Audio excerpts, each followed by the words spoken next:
Hey, Roger Morgan from Billings, Montana. I didn't know what to think about the military experience.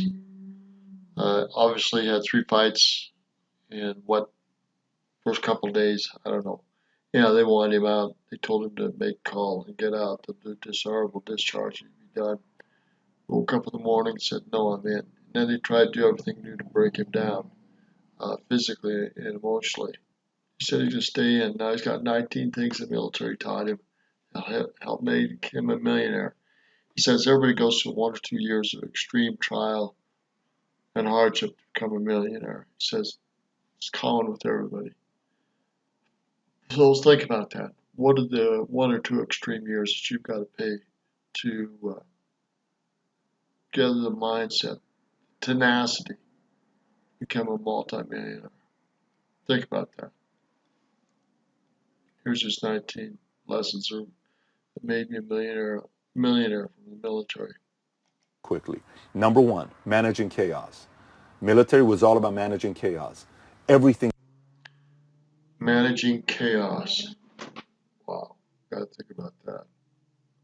Didn't even think about that. is happening at the same time. You had to find a way to be poised, and we saw people that couldn't handle it. I remember one of the exercises that we had right before you become a graduate is you have to low crawl under these wires while above you semi-automatic weapons are shooting right above you. And that's all you're hearing. It's late night. It's raining. It's heat. It's humid. It's terrible. And you're low crawling with this noise. That's chaos. You're panicking. You've never been through that before. What do? There was a kid on the base. That same day, there was a kid on the base that had to do this. He couldn't handle it. He stood up. Boom. Done deal. Okay? That's kind of like in business. You have all these, you feel like there's so many chaos in business, you don't know how to handle it. All of a sudden you make one mistake in business, one stupid mistake, you lose your entire business because you don't know how to manage chaos. So one thing I learned from the military. Number two is mission driven. Military is all about mission. We have a mission. Managing chaos, mission driven. Wow. Still minded. And here's what we have to accomplish. Let's go at the mission. Entrepreneurship, if you can figure out a way to make your business or the money part, you want to be a millionaire, you want to be a successful CEO and entrepreneur, mission driven. What is your mission? You got to go complete this mission. You cannot leave a mission and say, whatever, we'll try, we'll run. No. You got to complete this mission. What is it that compels you so hard, so absolutely, completely drives you that you will not leave it, period? Wow, think about that. Mission driven, let's complete this mission. What is the mission? Let's go complete this mission. That's exactly how the military is. That's exactly how it is with business as well. Number three, learning how to get a lot done with limited resources. You know, a lot of times. Get a lot done with limited resources. I know I'm repeating this, but we're talking about mindset here and results. Chaos, mission driven, limited resources. Getting a lot done with limited resources. Think about that. Holy shit. Excuse me. I gotta rethink what the hell I'm doing and how I'm doing it. People will say, well, Pat, I wish I had money. I don't know a lot of entrepreneurs that started off with 10 million bucks and somebody gave them the money, unless if it was their parents. I wasn't one of them. I'm not coming from a family that's very wealthy. My mother had to go back to Iran because she ran out of money, and my dad was a cashier at a 99-cent store. You know, both of them were good people. My dad was the hardest working person I know, but we didn't have any money. So I started off my business by making sales, $100 commission, $200 commission, $500 commission, $1,000 commission. I saved, right? And then I was able to open up my own office, and I was able to hire staff, assistant, all this other stuff. But in the military, you got to learn how to make things work on limited resources. Like, think about it. We go to the field, and you're going to whatever is going on. There's a mission, there's a war, there's something going on, and you're living in the Humvee, or you have you have a little bit amount of water, and you have a little bit amount of food, and you have couple food that you're eating, and how long is this going to last? And we got to make sure our rations are going to be lower. And and the same thing goes with business. Sometimes you got to work with limited amount of resources that you have. Number four is learning how to multitask. I know a lot of times there's a lot of people that talk about multitasking is not a possible thing to do. The Power of Habit, which is a great book. It's one of my favorite books of all time that I've read for business. The Power of Habit. You gotta look at it. All right. The Power of Habit.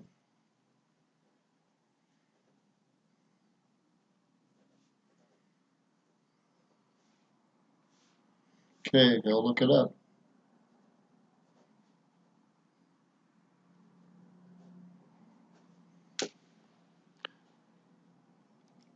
But I'm here to tell you, I hate to say it, there's multitasking in the military.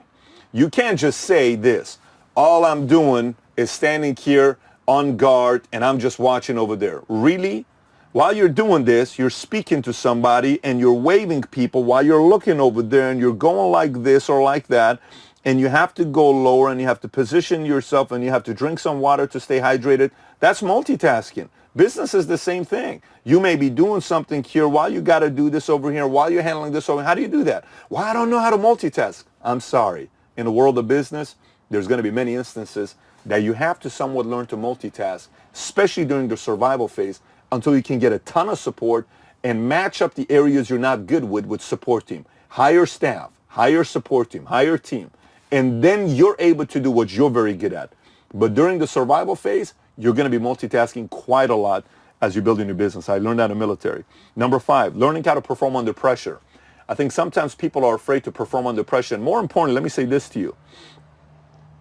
You'll learn a lot from anybody on how they perform under pressure. Now keep this in mind. Let me say this and stay with me. I'm going to say it slowly. Nobody performs better under pressure than they do when there is no pressure. Let me explain. Robert Horry was known as a great three-point shooter. He won 7 championships, right? Great. When do you think he shoots better threes? In practice, without anybody looking at him, and there's nobody guarding him, or in the game with 3 seconds left on the shot clock? Of course, practice. However, here's the difference. There are people that perform better under pressure than other people perform under pressure. They're both. How do you perform under pressure? How do you better perform under pressure? This is mindset. This is preparation. This is warfare. Sheesh. Both under pressure, one outperforms the other one. I can tell you in the world of business, you got to learn how to perform under pressure better. When you're in war, when you're military, when you're a soldier, you'll learn how to perform under pressure. The same thing goes with sports. Some of you have played sports, organized sports, and you know how it is when it's last minute and your coach is telling you got to do this. We're counting on you and all this stuff. Some people can't handle being counted on. We're counting on you. This is it. You got to make this last place. Oh my God, everybody's counting. What if I don't do it? I'm going to be a loser. You see, that's when you learn about somebody when they have to perform under pressure. And that's when the leader is born, during moments like that. I'm a byproduct of that 17, 18-year-old kid. I would give anything to have a camera watching myself at that 17, 18-year-old guy when the 5 drill sergeants gave me the option to come back home and party and said, you are not worth staying in the military. I'd love to see that. This 37-year-old version PBD is built because that 17, 18-year-old version PBD made a decision during pressure time. Just like you're going to need to make some decisions during pressure time. And while most people give up during those pressure type situations, you're not. You're going to stick through. And it's going to be difficult, but you're going to stick through. If you do, obviously that's where the payoff comes. Number 6, military taught me about how to manage risk. Everything's about managing risk.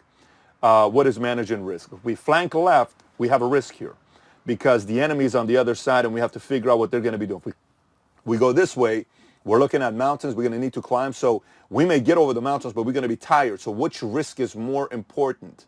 If we go straight, we don't really know what's going on if it's straight. So if enemies on both sides, we're going to be right in the middle, and that's ambush time. We're done, no matter how we flank and however we go through it. We're done deal. So what do we want to stay here? The risk if we stay here is they attack us. What if we retreat? If we retreat, then they're going to be knowing that we're afraid. You have 4 choices, 5 choices: left, straight, right, stay, retreat. Do I send somebody? There is risk. The same thing with business. Do I go here? Do I go here? What do I do here? You're managing risk as a business owner. And to Always managing risk. What's the best choice?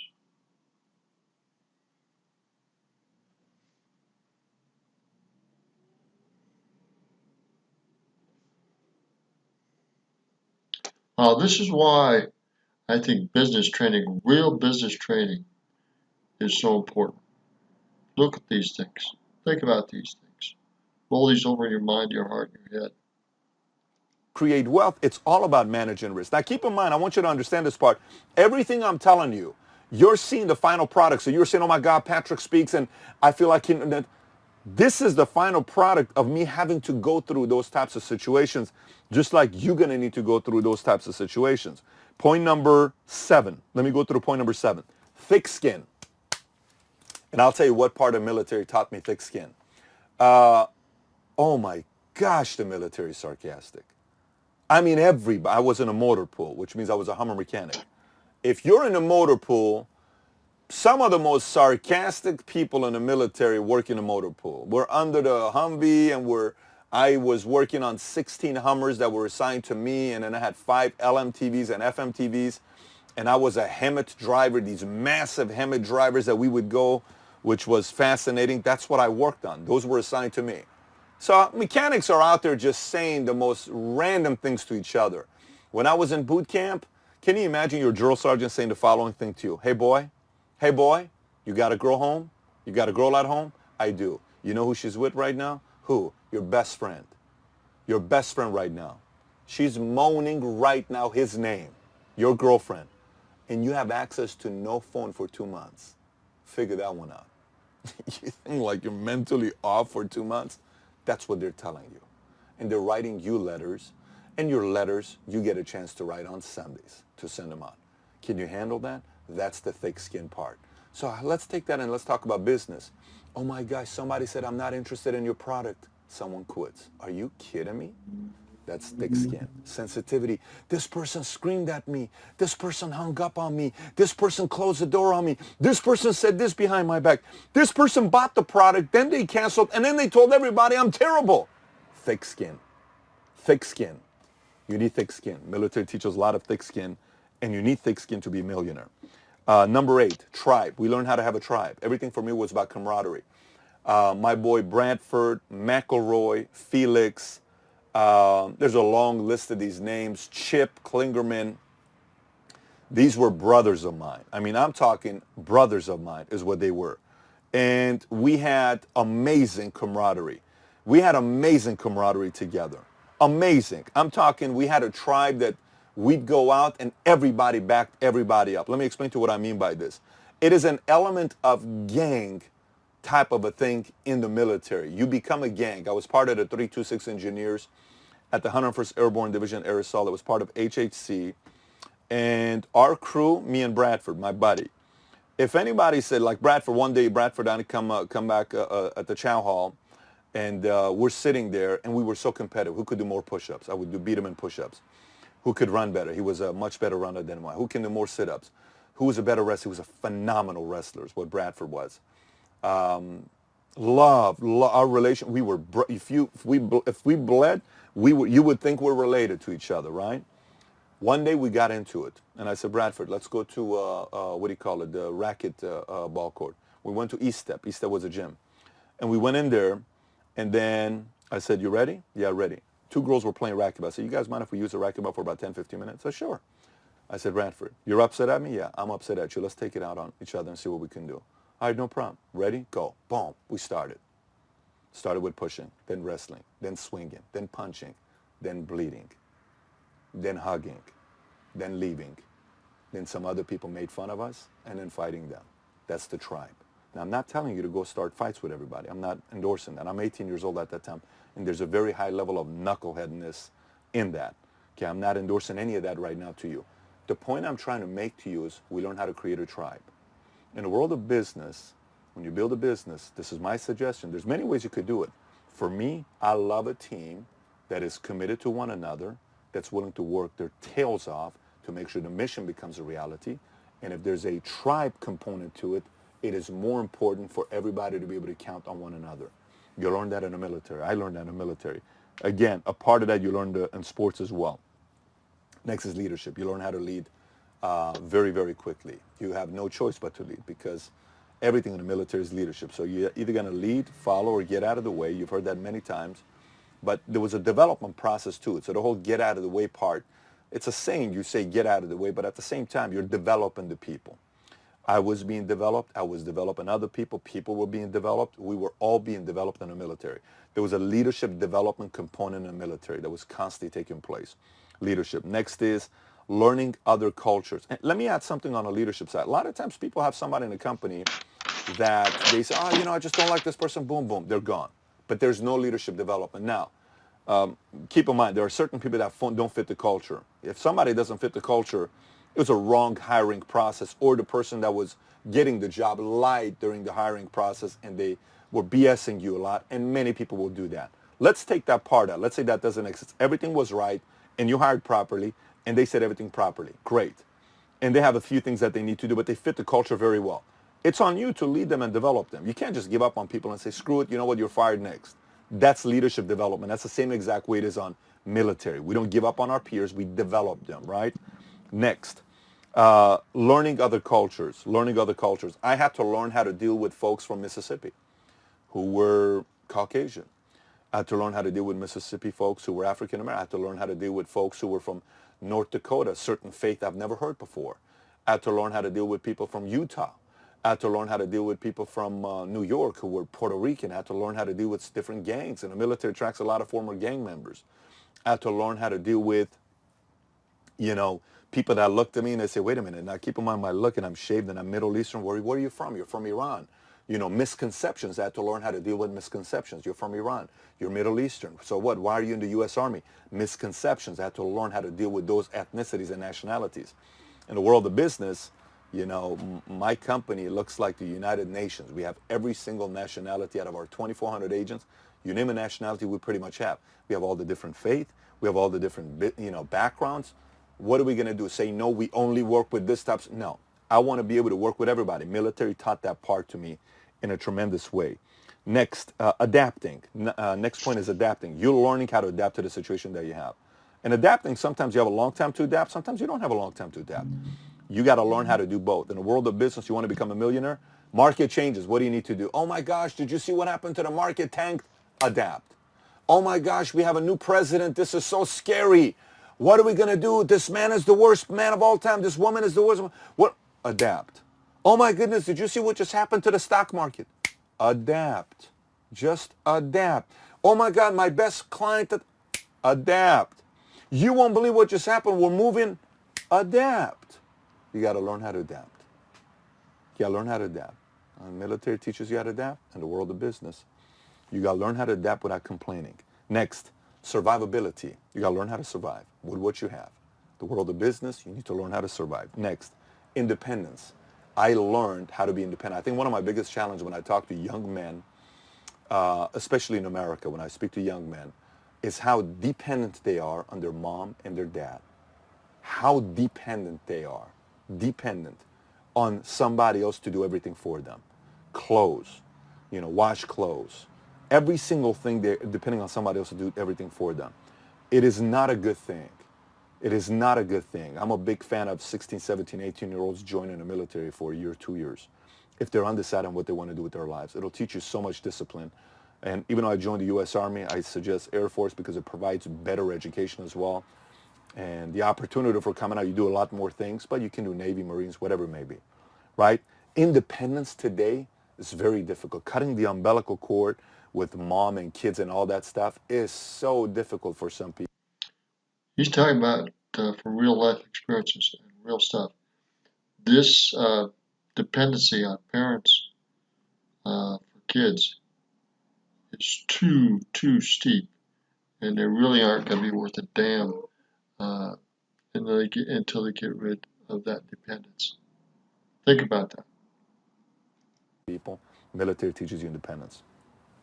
Next is strategy. Everything's about strategy. You got to learn what you're going to be doing with strategy. World of business, you need to be strategic. The next point I learned is health. Strategic.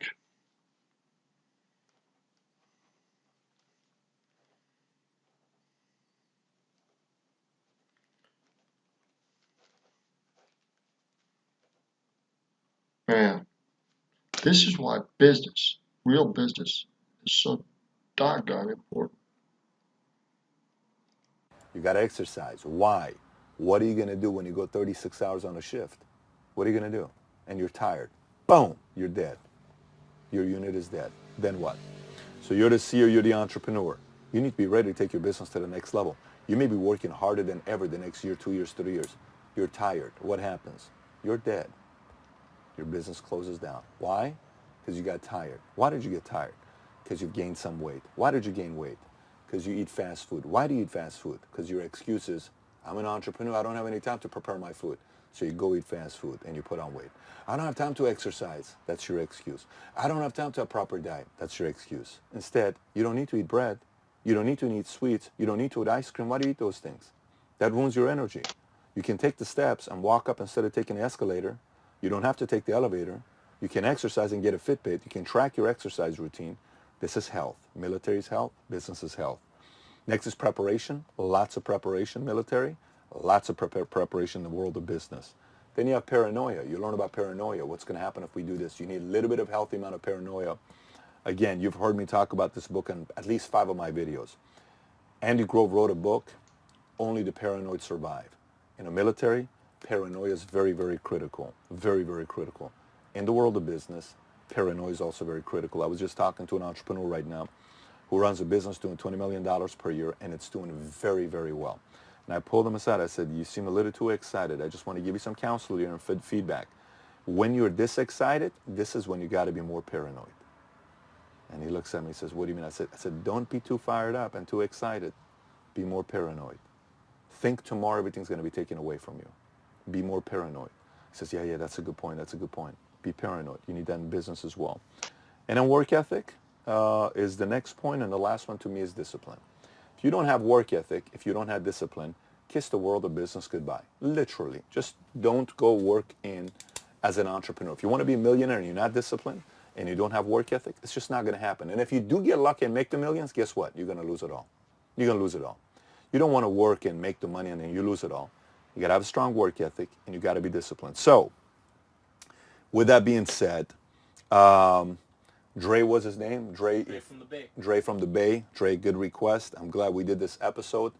And now you know I'm a big R&B guy. I think I did a video talking about R&B, but now you know what R&B I listened to back in the days. And by the way, I'm not a fighter. I'm a lover. This is back in the days when I used to do a lot of foolish things when I was 17, 18 years old.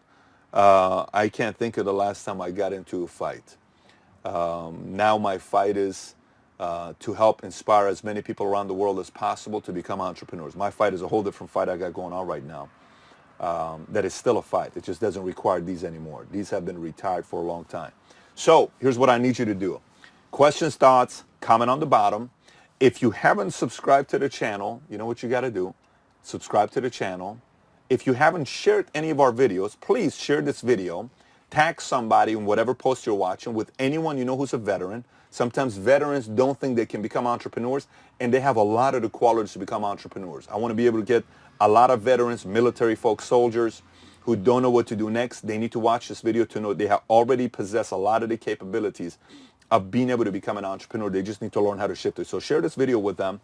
And then what else we got? I think we're at 92,000 subs. Yes. We are this close to 100,000 subs to celebrate this thing together. Thanks to all of you awesome fans, awesome valuetainers who do what you do. And I get a lot of private messages recently with you guys telling me, Pat, I got 9 more subscribers for you today. I got 10 more subscribers for the channel today. I got 8 more subscribers. And we're getting a lot of videos of people becoming great students of this channel. I'm getting emails of how much note-taking is taking place, how specific people are learning and studying. There's a lot of people that watch this content, but I suggest you study this content. It's a big difference. Watching is one-time motivation, you forget. Studying is taking notes and processing issues and then going back and looking at it again. I love how... Again and again. Got it, Pat. Thanks. Think about this. Wow. How great of students people are becoming with the content that we have here. And with that being said, stay tuned with more exciting messages that we have coming up from Harvard here. I can't wait to introduce. All right, that's it. Thanks, Pat. Bye.